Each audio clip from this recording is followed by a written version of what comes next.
Hi guys, this video tutorial is about a common problem. It is about what you have to do or what can you do when you have an overheating CPU at your PC. That happens sometimes, especially after a couple of years. Usually you buy a new CP like a desktop model and yeah, it runs fine, but after some times you can run into overheating problems. And yeah, what could be the problem? So first thing, usually when you have a lot of dust around your PC, then your CPU fan can be clogged with some dust. You see the heat sink, and yeah, it collects a lot really of dust, and it can clog the whole heatsink, and the efficiency goes down. So yeah, just grab your vacuum cleaner, uh, take a few cotton Q-tips and try to remove all the dust. You have to be careful, of course. You have to make sure that you are connected somehow to your um, to the tower itself, to the case, computer case, so you're not causing any problems with electricity.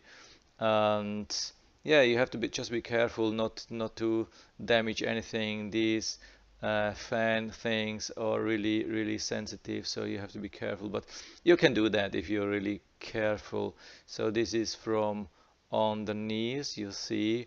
Yeah, hopefully it will run. I mean, when you have cleaned everything, remove the dust, so hopefully it will efficiency of the fan will go up and the temperature will go down.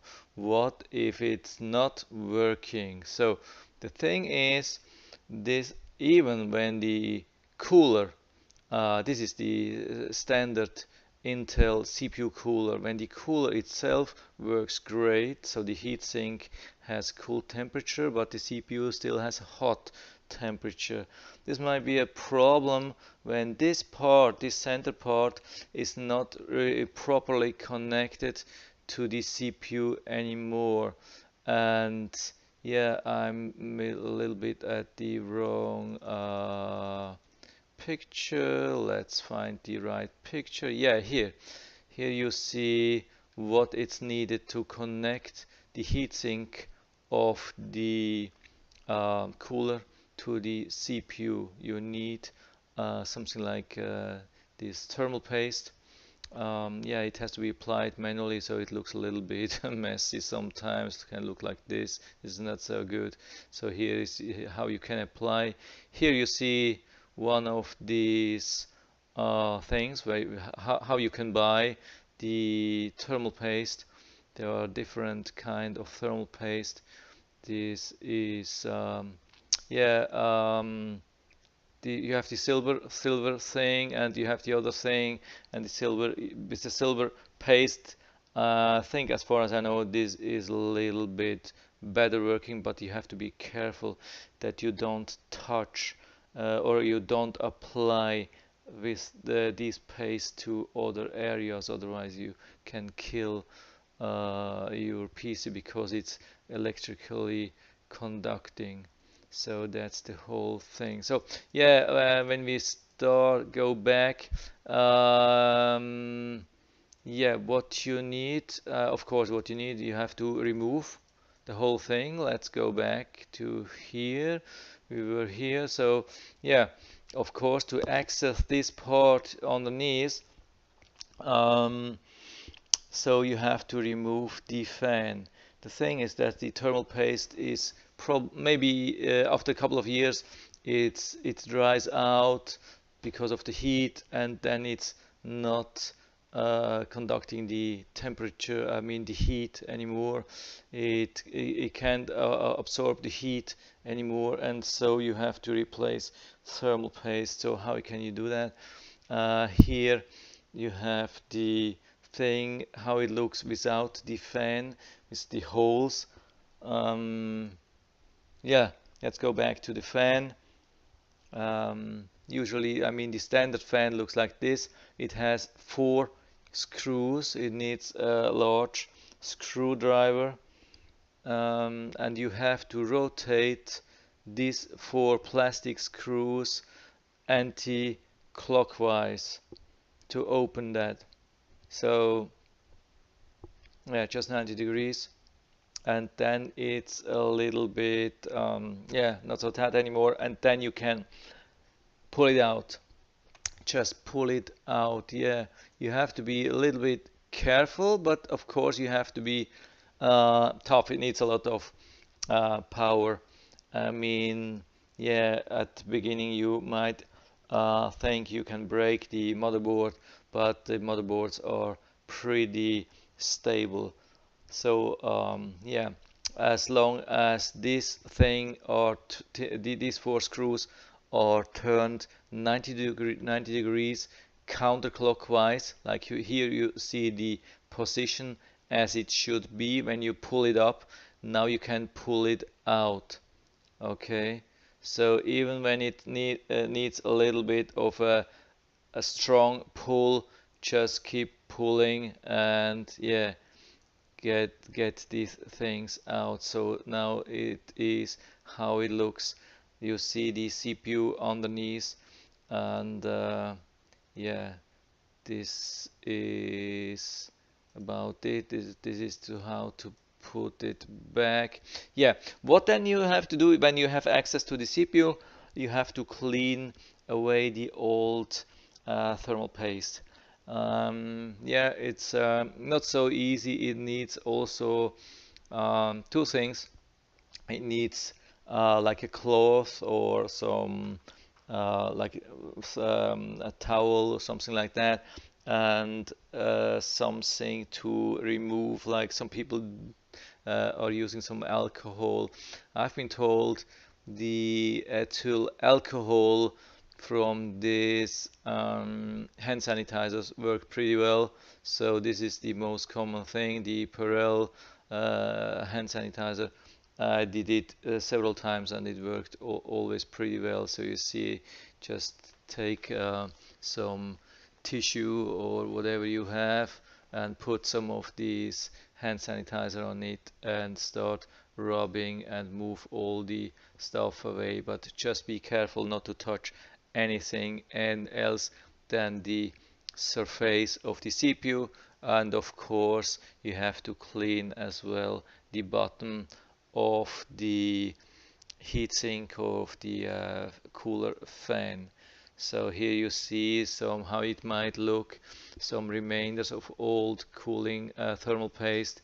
Yeah, so when it gets dry and yeah, you have to just remove it, and after that you have to reapply.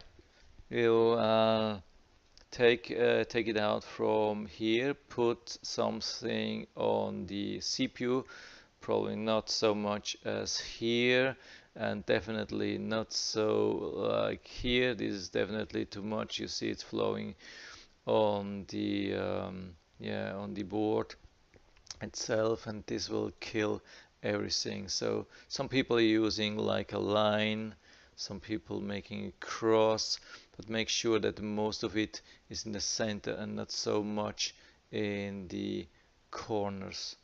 And yeah, here you see a cross, but a bad cross. It should be, the most should be in the middle, not so much here. This is not good. When you press, after that, when you reapply the heat sink and the CPU fan, it will flow to this side. And if it's silver thermal paste, then it can kill your yeah, the whole electricity. Some people make smaller cross. Here you see a lot of options you have. Some people just make a dot in the middle. Yeah, here you see, can see what happens when you have a line, put it on and remove, then it looks like this. You can combine these like cross with dots. There are so many options which you have.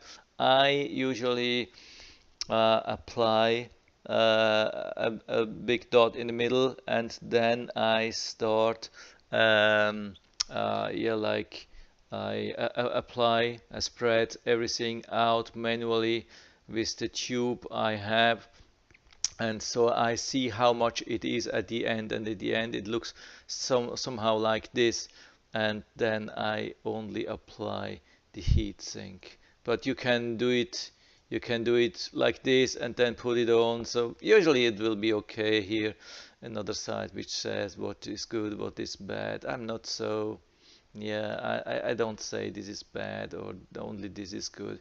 You have just to make sure that it's enough but not too much. Okay, so I've seen some videos, and they compared all these options, like here a lot of these options, and then measured the CPU, the temperature, and they have found out that the difference was really minor between all these different marks. So at the end, just, yeah, you have to decide which is the best thing to go. And at the end, of course, you have to reapply the heatsink. I mean the fan, cooling fan.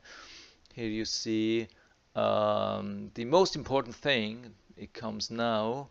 I mean, it's one of the most important things of this video is that when you reapply your fan, it has to be in a locked position. Usually you would expect that it has to be in the open position like this, but it has to be no, yeah, exactly, here it is described. To remove, it has to be in the unlocked position. You see it's 90 degrees counterclockwise. Next picture, you see when you put it down, it has to be in the locked position. So yeah, turned to the 90 degrees in the clockwise. Okay, not like this arrow. You have to move it against this arrow to the side to align it at here between the heatsink and the screws. Turn it to the yeah, clockwise, and so it's actually locked, and then push it down to the 4 holes. I think we have the picture here. Yeah, you have to align the screws to these 4 holes and then just push it down. Use 2 hands. uh, just push, and always push across, like hold this screw and push both of them down, or start with these 2 screws and push them down. It's better than start on this side or this side. Just use diagonal screws like this and this, or this and this screw. So just push them down, and they will be, yeah, they will get stuck in place, and you don't have to tighten, you don't have to use screwdriver anymore, so they will be in place. No need to turn anything like this. Yeah, that's about it. Some more pictures which are not needed in this case. So yeah, again, to pull out, push in. Yeah, you see a screwdriver, where to use the screwdriver here. There's this gap, so use a larger screwdriver, not a small one. And this is it to, yeah, pull it out. Uh, Put this in the unlocked position. To push it down again, use the locked position before moving it down. That's important. So otherwise maybe you will destroy your things. And hopefully it will work after reapplying the thermal paste. It should work actually.